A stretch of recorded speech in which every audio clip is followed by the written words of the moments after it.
Hello guys, and welcome back to the channel, where today guys, I'll be showing you how to feed your pet in Widgetable. So guys, the first thing that you of course need to do is go to the Google Play Store or the App Store, whichever you of course have, and download the Widgetable application.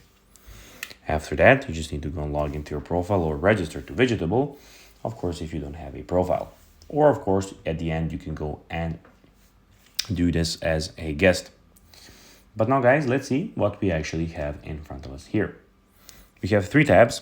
We have the Explore, the Wallpaper tab, and the More tab in the bottom right corner. So all of these tabs are here.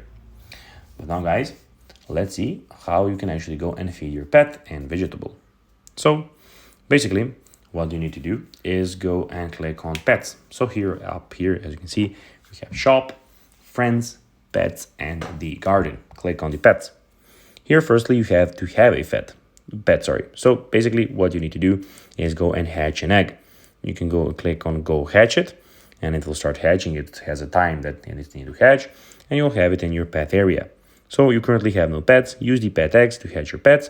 When you do that, you just need to go and click on the pet that you actually hatched and that you have in your pet zone. And here we have an option to go and feed it. So guys, that'll be everything for this video. I hope that you found this video informative and entertaining, guys. If you did, don't forget to like this video, share it, subscribe to the channel, and put the notifications on, as guys, this really helps us grow our channel. So if you have a few seconds, it would be pretty cool if you could do this for us. So guys, as I said, that'll be everything for this video. I hope that you enjoyed it, and guys, as always, I'll be seeing you in the next video on this YouTube channel. Until then, bye guys.